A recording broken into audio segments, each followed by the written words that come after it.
ओम मनोजवम मारुततुल्यवेगम जितेन्द्रियं बुद्धिमतां वरिष्ठं वातात्मजं वानरयूथ मुख्यम श्रीरामदूतं शरणं प्रपद्ये। नमस्कार, स्वागत है आपका आचार्य वाणी चैनल पर और मैं आचार्य डॉक्टर विक्रमादित्य आपके साथ हूं। आज का विषय है वृषभ राशि वालों के लिए जो अब शनि और सूर्य की युति है बड़ी विचित्र स्थिति में पहुंच गई, क्या कुछ प्रभाव उत्पन्न करने वाली है। अभी तक शनि महाराज अस्त चल रहे थे और शनि को सूर्य ने चुप करा रखा था, सुला रखा था।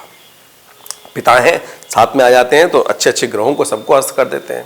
अब शनि हो गए हैं उदय, लेकिन पिता चल रहे हैं उसी राशि पर और अब शनि का प्रभाव भी उत्पन्न होने वाला है। तो ऐसे में सबसे पहले क्या कुछ प्रभाव उत्पन्न होगा उसको समझें और फिर उसका निदान करने का सोचें।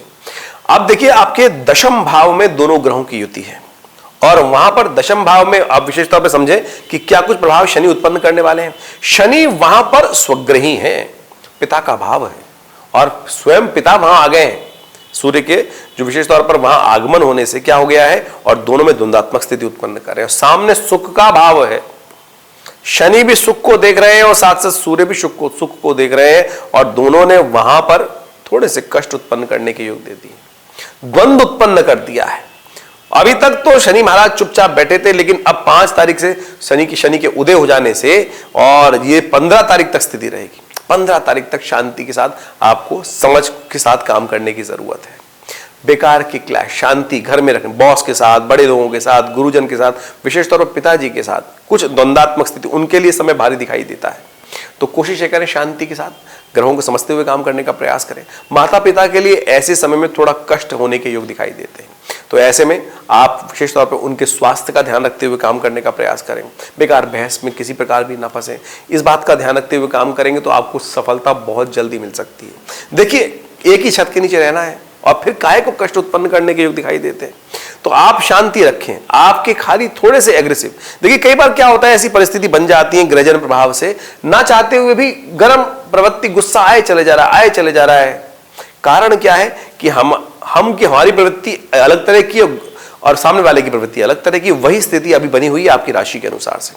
दो विपरीत परिस्थिति के ग्रह जो है वो आपके दशम भाव में चल रहे हैं और दशम भाव बहुत ज्योतिष के दृष्टिकोण से बहुत ही इंपॉर्टेंट भाव बोला जाता है। आप काम करते हैं, बहुत सारे काम करते हैं, सब कुछ अलग अलग प्रकार से, और उसका निष्कर्ष क्या निकलता है? सम्मान प्राप्त करना, सफलता प्राप्त करना, दोनों का भाव वही है। अब जब सफलता वाले भाव में जो द्वंद्व उत्पन्न हो गया तो कार्य का निष्कर्ष निकलेगा कैसे? निष्कर्ष निकलेगा तो वो सुख नहीं देगा। तो ऐसे में आपको समझ लेना चाहिए क्या उपाय करना की आपको परम आवश्यकता है। सबसे पहले तो अपने पिता का सम्मान, अपने बड़े गुरुजन का सम्मान, और जहां भी ऐसे मिल जाए तो उनका पैर छू के आशीर्वाद, शांति, विनम्रता, इस बात को अपना थोड़ा सा उपाय कर लीजिए ना।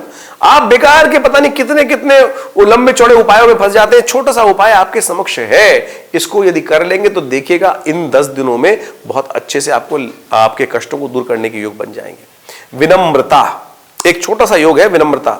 शनि थोड़े से विशेष तौर पे कठोर ग्रह माने जाते हैं, अपनी विशेष तौर पे वो भाव अपनी चाल में मस्त रहते हैं और जिस तरह से निष्ठुर माने जाते हैं, और निष्ठुरता जो होती है वो सुख नहीं देती है, वो कष्ट ही देती है। तो इस बात को समझते हुए काम करना है कि हमको थोड़ा सरलता के साथ काम करने की आवश्यकता है, सम्मान के साथ काम करने की आवश्यकता है। अन्यथा परिवार में, व्यवसाय में कई प्रकार की सफलताओं में बाधा उत्पन्न करने के योग बन सकते हैं।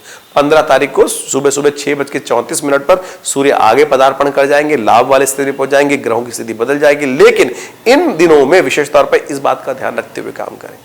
कई ज्योतिषी गणित भी हमें अनेक प्रकार के उपाय बताने का प्रयास करते हैं। अब उपाय क्या किए जाए वो भी बड़ा विचित्र है। तो ऐसे में बड़े सीधे साधे उपाय हैं, उनको आप करने का प्रयास कीजिए और आपकी राशि के दृष्टिकोण से हमें दिखाई देता है कि आपके लिए सबसे अच्छा यह है कि आप हनुमान चालीसा का पाठ करें। इस वक्त हनुमान चालीसा का पाठ करने से शनि के जो प्रभाव है उनको आप शून्य कर सकते हैं। छोटा सा पाठ हनुमान चालीसा का नित्यप्रति 1 बार पाठ बड़ी शांति के साथ करने का प्रयास कीजिए। वैसे तो कहा गया है कि कष्टों को दूर करने के लिए जो 100 बार पाठ पढ़ जोई छूटई बंद महासुख होई, लेकिन साथ साथ तुलसी बाबा ने एक बात और कही, एक घड़ी आदि से पुनियाद तुलसी संगत साध की हरे कोट अपराध। कई बार समय नहीं है तो क्या कर ले, एक घड़ी आदि से पुनियाद तुलसी संगत साध की हरे कोट अपराध। लेकिन कब? जब बिल्कुल तन मन धन से एक बिल्कुल मन एकाग्र कर शांति के साथ यदि आप बैठ के उस वक्त एकाग्रचित्त भाव हो जाना चाहिए कि साक्षात भगवान के समक्ष है, और 1 सेकंड के अंदर वो प्रभाव उत्पन्न हो जाएगा। कहीं और मन जो भाग रहा हो उसको बांध कर केवल परमात्मा की समक्ष बैठकर भगवान के ध्यान करते हुए ये पाठ कर लेंगे तो देखिए बहुत अच्छे से आपके कष्ट दूर हो सकते हैं।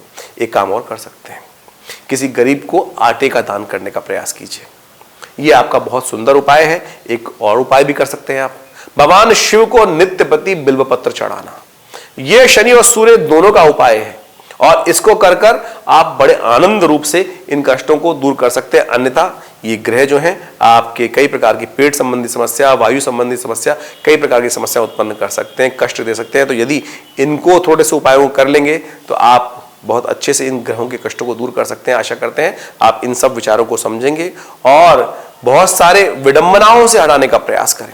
आमतौर पे जो लोग ज्योतिषीगण होते हैं उनका कुछ ना कुछ बेचने का उद्देश्य होता है कि ये बेच दें, ऐसा कर दें, वैसा कर दें, ये खरीद लो, नग खरीद लो, ऐसा कर लो। देखिए मैं कितने सारे चैनल्स पे रहता हूं, मैंने कभी भी कोई नग पहनने का प्रयास नहीं किया, ना बेचने का प्रयास किया। हाँ कोई पूछे तो बता देते हैं भाई कर ली, पहन लीजिए आप, लेकिन व्यवसाय के दृष्टिकोण से फिर लोगों के मन में भ्रांति उत्पन्न हो जाती है कि ज्योतिष बिल्कुल केवल व्यवसायिक व्यवसाय, ज्योतिष व्यवसाय नहीं है। ज्योतिष में जो उपाय हैं बड़े सरल हैं, आप किसी भी ग्रंथ को उठा के देखें, बड़े सरल उपाय वहां बताने का प्रयास किया गया, करके देखने का प्रयास बताया गया है। करके देखो, बिल्कुल चमत्कारिक लाभ आपको प्राप्त होगा। आशा करते हैं आपको ये बात समझ में आई होगी और इसके अनुरूप कार्य करने का प्रयास करें, लाभ होगा। धन्यवाद।